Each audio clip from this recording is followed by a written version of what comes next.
नमस्कार, मैं हूं निम्मी और आपका स्वागत है बिहार आवर में। आज तारीख है 12 अप्रैल 2021 और बढ़ते हैं बिहार की 25 अहम खबरों की ओर। बिहार बोर्ड के 10वीं के स्क्रूटनी आवेदन आज से शुरू। छात्र अपनी मूल्यांकन की गई उत्तर पुस्तिकाओं की फोटोकॉपी भी प्राप्त कर सकते हैं।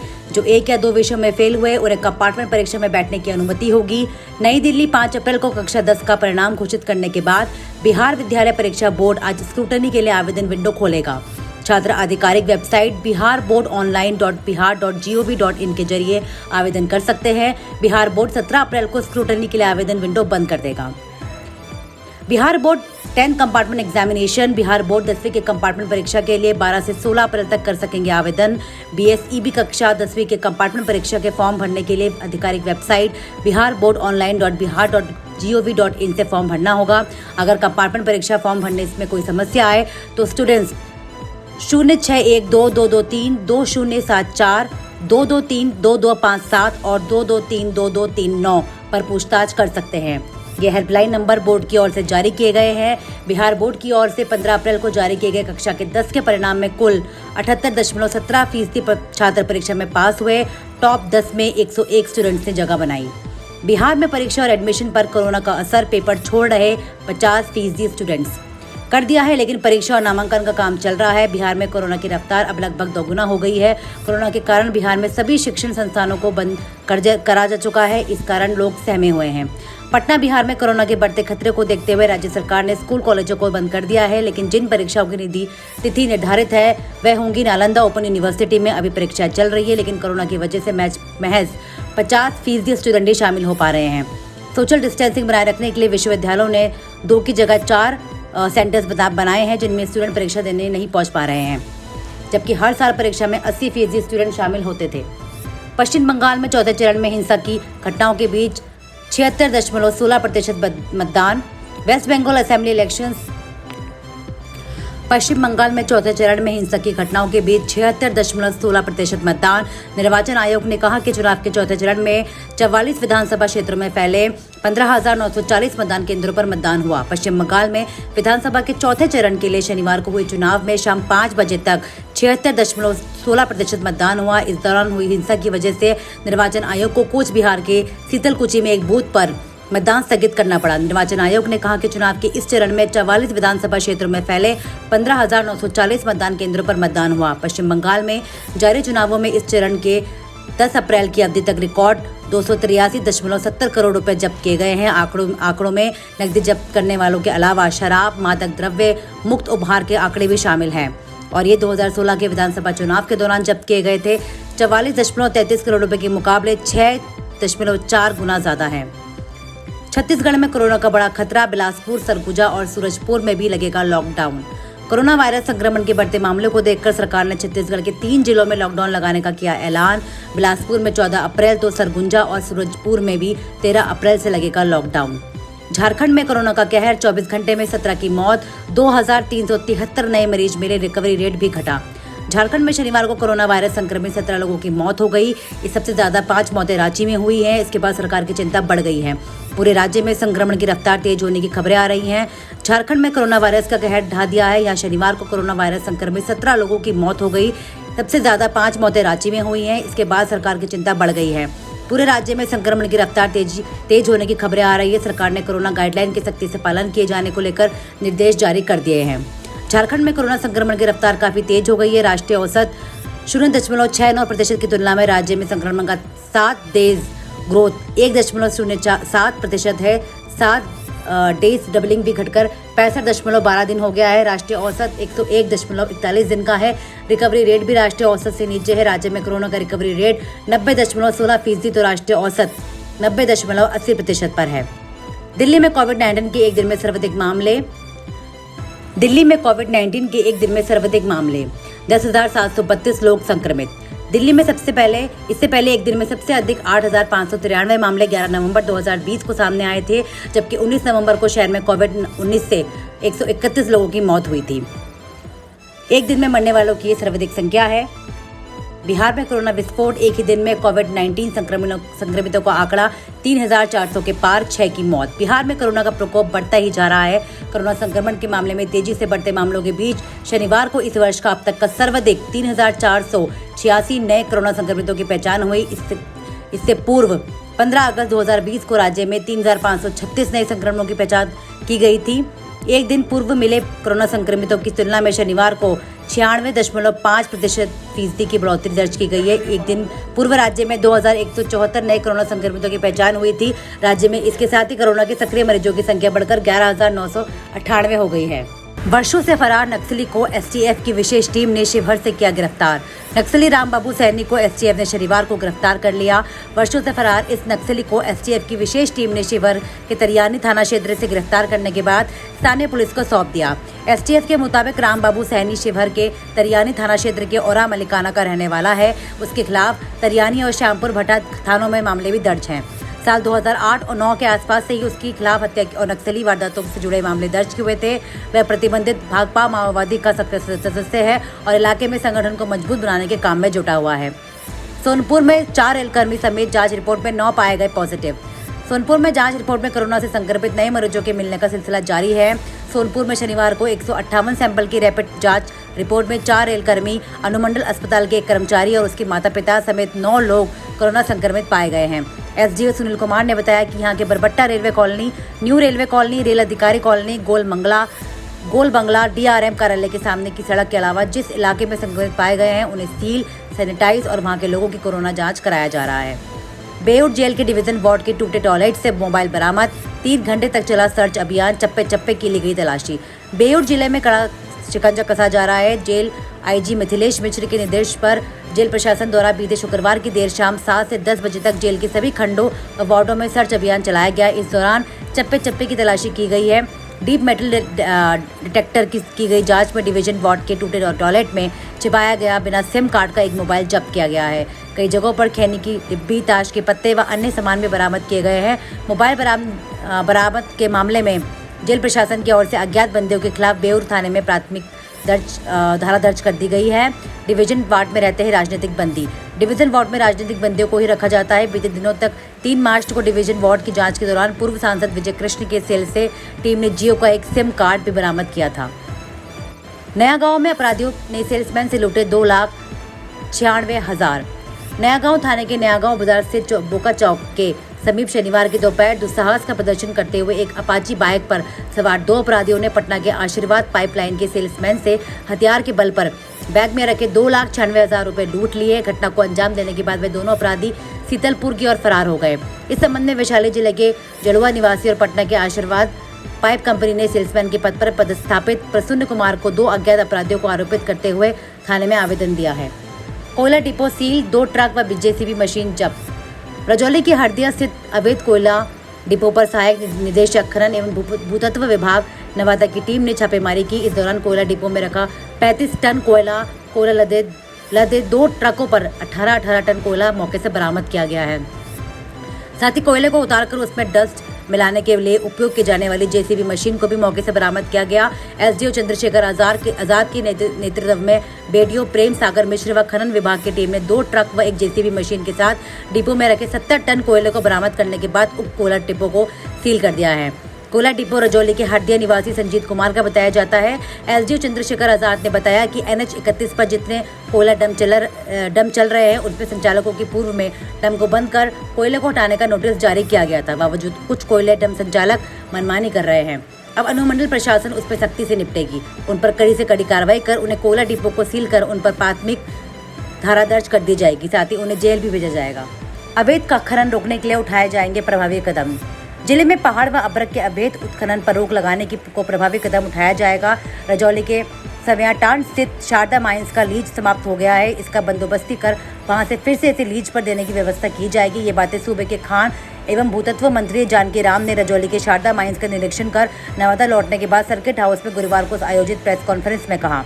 उन्होंने कहा कि वन विभाग एवं खनन विभाग के सहयोग से शारदा माइंस की बंदोबस्ती की बात चल रही है। जल्द इसकी प्रक्रिया पूरी कर ली जाएगी। उन्होंने कहा कि जिले या सूबे में कहीं भी पहाड़ों व अभ्रक आदि का अवैध उत्खनन के लिए जाने की सूचना मिलती है तो उस पर अविलंब कार्रवाई की जाएगी। रोहतास में 10 दिनों में 250 के करीब पहुंचा कोरोना संक्रमितों का आंकड़ा, 42 नए मिले संक्रमित। राज्य समेत रोहतास जिले में तेजी से कोरोना का संक्रमण फैल रहा है। अब सक्रिय मरीजों की संख्या 245 तक पहुंच गई है। कई लोगों का सैंपल लिया गया है। उनकी रिपोर्ट आने पर संक्रमितों की संख्या में और इजाफा हो सकता है। जिले में कोरोना संक्रमण प्रसार फिलहाल ब्रेक लगता नहीं दिख रहा है। सक्रिय मरीजों की संख्या में तेजी से वृद्धि हो रही है। अब जिले में सक्रिय मरीजों का आंकड़ा की संख्या 250 से करीब पहुंच गया है। रविवार को 42 नए मरीज मिलने के बाद यहां पर सक्रिय मरीजों की संख्या 245 हो गई। पूर्व से संक्रमित 11 लोगों ने कोरोना को मात दे दी है। सक्रिय मरीजों में से 3 को अस्पताल में भर्ती भी कराया गया है, जबकि 242 होम आइसोलेशन में हैं। रिम्स के ब्लड बैंक तक पहुंचा कोरोना, ब्लड बैंक कर्मी और एम्बुलेंस चालक पॉजिटिव। राज्य में कोरोना वायरस के संक्रमण का दायरा बढ़ रहा है। अब राज्य के सबसे बड़े अस्पताल रिम्स के ब्लड बैंक की एक कर्मी भी कोरोना संक्रमित हो गए हैं।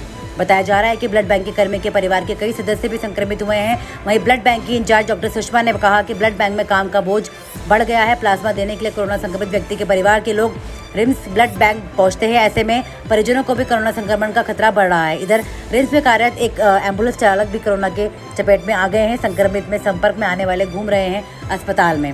सारा की सुब्रत रॉय के खिलाफ गिरफ्तारी वारंट। नवादा कंज्यूमर कोर्ट ने लखनऊ एसएसपी को भेजा आदेश। एक उपभोक्ता की राशि का भुगतान नहीं करने के मामले में नवादा के उपभोक्ता फोरम ने कार्रवाई की है। इस मामले में सहारा इंडिया के चेयरमैन सुब्रत राय के खिलाफ गिरफ्तारी वारंट जारी किया गया है। उनका आदेश लखनऊ के एसएसपी को भेजा गया है।